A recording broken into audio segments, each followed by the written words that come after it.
Bonjour à tous et bienvenue dans cette nouvelle vidéo. Pour ceux qui ne me connaissent pas, je m'appelle Nina et je vous partage des messages, mes réflexions, mes méditations au sujet de la parole de Dieu. Donc si c'est quelque chose qui vous intéresse, restez avec moi parce qu'aujourd'hui j'aimerais parler de la prière qui touche le cœur de Dieu.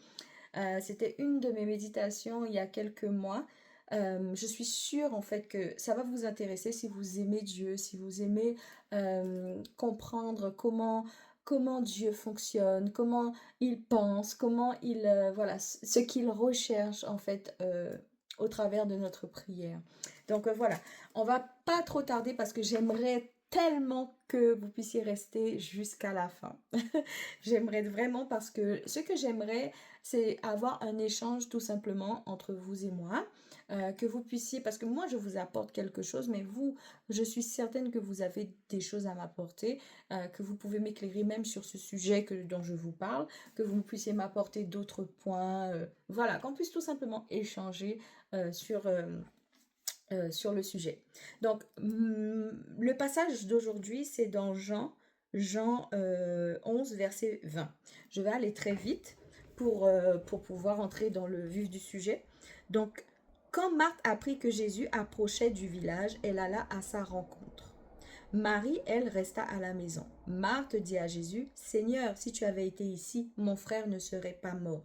Mais je sais que maintenant encore, tout ce que tu demanderas à Dieu, il te l'accordera. Ton frère ressuscitera, lui dit Jésus. Je sais bien, répondit Marthe, qu'il reviendra à la vie au dernier jour lors de la résurrection. Moi, je suis la résurrection et la vie, lui dit Jésus. Celui qui place toute sa confiance en moi vivra même s'il meurt. Et quiconque vit et croit en moi ne mourra jamais. Crois-tu cela? Oui, Seigneur, lui répondit-elle, je crois que tu es le Messie, le Fils de Dieu, celui qui devait venir dans le monde. Là-dessus, elle partit appeler sa sœur Marie, et l'ayant prise à part, elle lui dit, le maître est là, il te demande. Donc je fais une pause ici parce que j'aimerais aussi lire la suite tout à l'heure, mais là je vais faire une pause pour voir le cas de Marthe. Donc Marthe va voir Jésus. Et elle lui fait part de ce qui s'est passé. Donc son frère est mort et elle lui dit, bah, si tu avais été là, il serait là. Il serait vivant toujours. Donc on voit que Marthe, elle a foi en Jésus. Elle a une foi en Jésus. Elle dit que je crois que elle croit qu'il est le Fils de Dieu. Elle dit que elle croit qu'il est le Messie, le Fils de Dieu, celui qui devait venir dans le monde. Donc elle connaît très bien l'identité de Jésus. Par contre, je remarque que sa foi est limitée.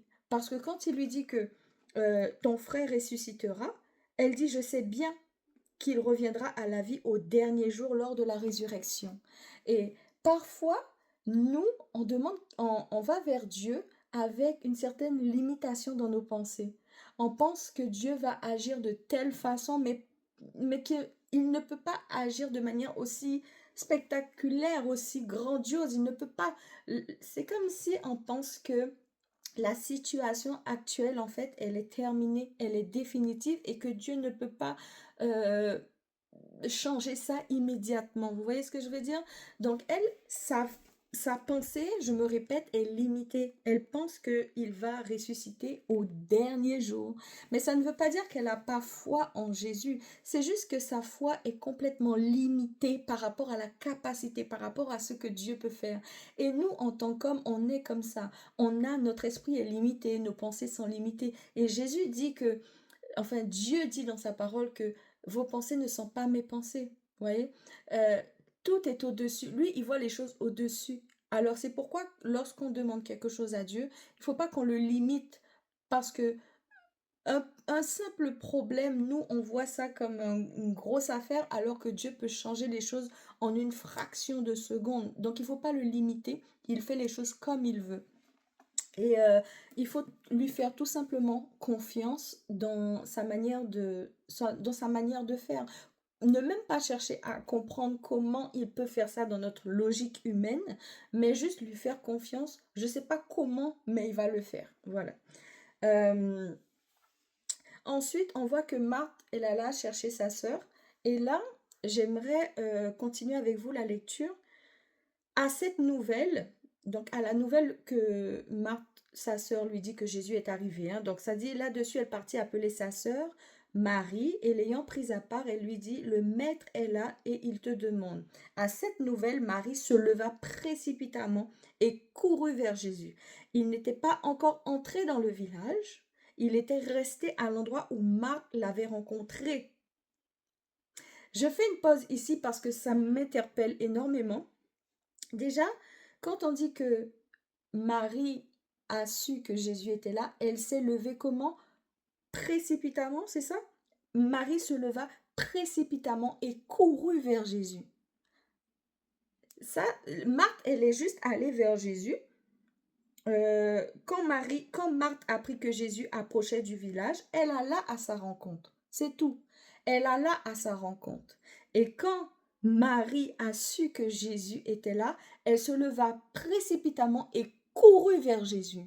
Il y a une différence dans la manière dont on va vers Jésus. Vous voyez? Il y a des gens qui vont vers Jésus comme ça, sans attente particulière. Vous voyez, il y a une soif, il y a une différence dans la soif. Il y a des gens qui ont pas spécialement soif, mais qui croient en Jésus, qui croient en Dieu, qui aiment Dieu, mais leur soif n'est pas si grande que ça. Il y a une différence dans l'attitude de Marthe et dans l'attitude de Marie. Marie, dès qu'elle a appris que Jésus est arrivé, elle courut, elle se leva précipitamment et elle courut vers Jésus. Donc on voit que sa soif, elle avait besoin d'être auprès de lui pour être réconfortée, pour... Elle savait que sa présence lui aurait fait du bien. Donc elle court vers son maître. Vous voyez? On continue. Il n'était pas encore entré dans le village, il était resté à l'endroit où Marthe l'avait rencontré. Donc ça veut dire que Marthe a dit à Jésus que Lazare est mort. Et Jésus ne s'est pas levé. Elle a eu le temps de retourner voir Marie. Jésus ne s'est pas levé. Il est resté assis. Il n'était même pas encore entré au village. Il est resté là où Marthe l'avait rencontré. La foi que Marthe a présentée à Jésus n'a pas touché Jésus pour le faire se lever. Vous voyez? Il n'a pas bougé. Il n'a rien fait, aucune action. Ok? On continue. Il n'était pas encore rentré dans le village. Il était resté à l'endroit où Marthe l'avait rencontré. Point. Ceux qui se trouvaient dans la maison avec Marie pour la consoler la virent se lever brusquement et sortir. Là encore, on a vu tout à l'heure qu'elle s'est levée précipitamment, elle a couru vers Jésus, mais tous ceux qui étaient dans la maison avec elle et qui la voyaient pleurer, ils la virent, comment? Se lever brusquement et sortir. Elle s'est levée brusquement. Encore une fois, on appuie sur le fait qu'elle avait tellement soif d'aller vers son maître, vers son Dieu. Ils la suivirent pensant qu'elle allait au tombeau pour y pleurer.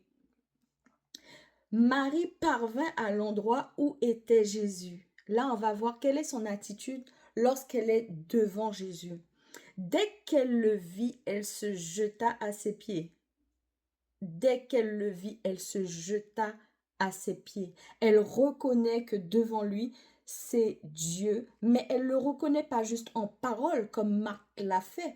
Elle le reconnaît dans son attitude aussi. Voyez? Marthe dit que je crois que tu es le Messie, le Fils de Dieu, celui qui devait venir dans le monde. Elle le dit, elle a la foi que Dieu, que c'est Dieu qui est là, que c'est le Messie, que c'est le Fils de Dieu. Mais c'est tout, elle le dit avec sa bouche. Tandis que Marie a une attitude qui atteste qu'elle croit que Jésus est le Fils de Dieu, le Messie, celui qui devait venir. Vous voyez?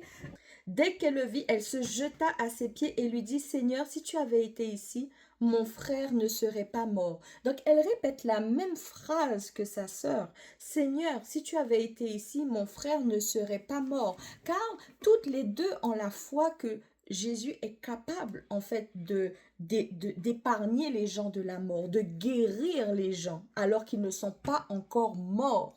Ok? En la voyant pleurer, parce qu'elle pleurait. Marthe ne pleurait pas. Enfin, la Bible ne dit pas qu'elle pleurait. Mais en tout cas, en la voyant pleurer maintenant, elle et ceux qui l'accompagnaient, Jésus fut profondément indigné et ému. Donc, à ce moment-là, quand je lis que Jésus fut profondément indigné et ému, je me demande pourquoi il est profondément indigné et ému à ce moment-là, parce qu'il est déjà au courant que Lazare est mort. Il n'est pas indigné et profondément ému parce que Lazare est mort. Il le sait déjà que Lazare est mort, puisque Marc le lui a déjà dit. Il est ému de voir l'attitude de Marie ainsi que ceux qui l'accompagnaient. Parce qu'ils sont dans une attitude où ils pleurent, où ils sont vulnérables et qu'ils supplient Jésus, ils attendent après lui, ils attendent le secours après lui. Et ça touche son cœur. C'est pour ça qu'il est profondément ému. C'est pas la situation, c'est l'attitude de Marie et des gens qui l'accompagnaient qui le touche, tout simplement.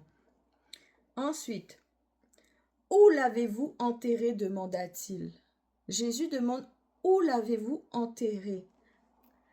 Elle dit, viens, Seigneur. Alors, c'est eux qui disent, ils disent, viens, Seigneur, lui répondirent-ils, tu verras. Jésus pleura. Jésus pleura encore une fois, pas parce que Lazare est mort, parce qu'ils appellent Jésus sur leurs problèmes. Ils disent à Jésus, viens, je t'invite dans ma situation. Viens voir ce qui se passe. Viens. Elle dit,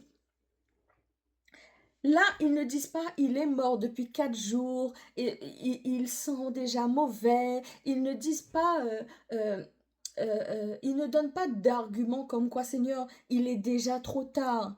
Ils sont en train de dire, Seigneur, viens. Je ne sais pas ce que tu vas faire. Je ne sais pas. Je ne sais pas si tu vas le ressusciter. Enfin, je ne sais pas. Je ne peux pas imaginer ce que tu vas faire. Mais, scotch. Je ne sais pas ce que tu vas faire, mais viens. Viens voir. Viens voir. Je t'invite dans la situation qui me pose problème maintenant. Ce que je veux dire par rapport à l'attitude de Marthe et l'attitude de Marie, vous avez vu que toutes les deux, en fait, avaient la foi. C'est comme ça qu'il y a des chrétiens qui ont la foi, mais il y a des chrétiens qui ont la foi, mais qui ont une foi qui est illimitée. Les gens qui ne limitent pas Dieu, ce sont des gens qui invitent Dieu dans leur situation et qui disent, Seigneur, je ne sais pas comment tu vas agir, je ne sais pas, mais je sais que tu peux le faire. Vous voyez?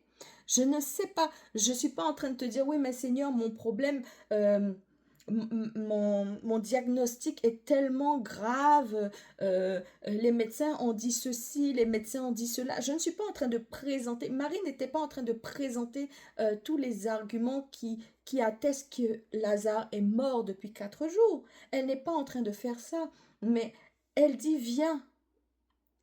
Elle dit, viens, elle et ses compagnons, ils disent, Seigneur, viens, viens pourquoi? Viens. Si c'est déjà trop tard, ils n'auraient pas dit, viens à Jésus.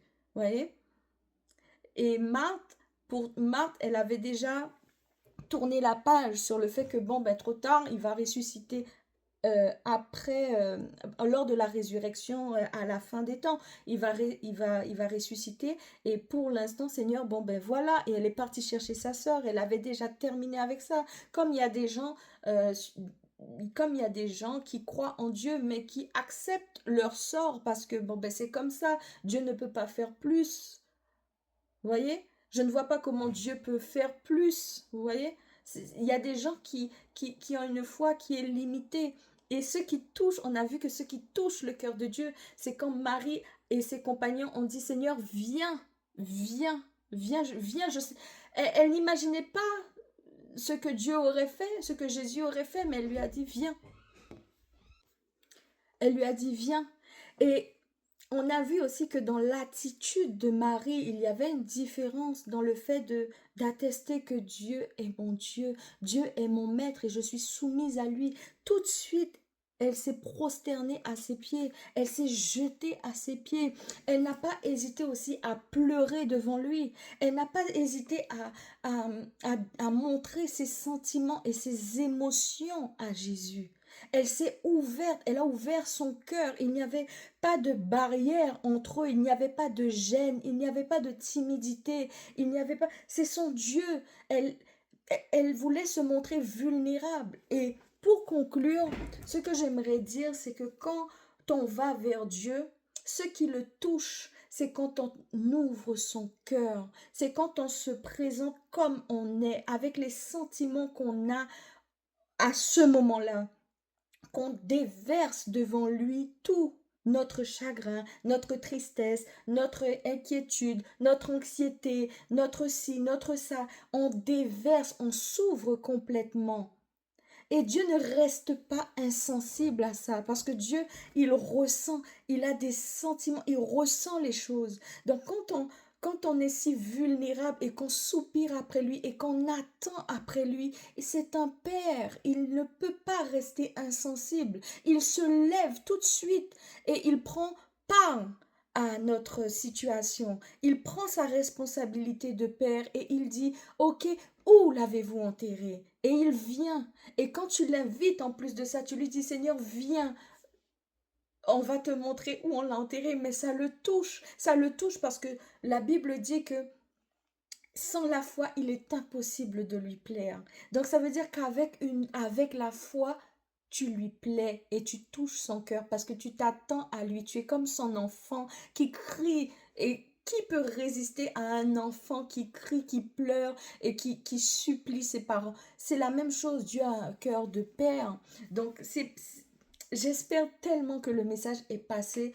J'aimerais que euh, pour ceux qui ne voyaient pas les choses comme ça, que vos prières puissent changer dorénavant, que vous puissiez venir devant Dieu comme, comme vous êtes en fait. Et pleurer, qu'il n'y ait aucune barrière entre vous et votre Dieu. Reconnaissez qu'il est Dieu, qu'il est au-dessus de tout et qu'il peut tout. N'essayez même pas d'imaginer comment il peut agir. Faites juste confiance à Dieu. Dites-lui, viens Seigneur dans ma situation, viens Seigneur dans ma santé, viens Seigneur dans mon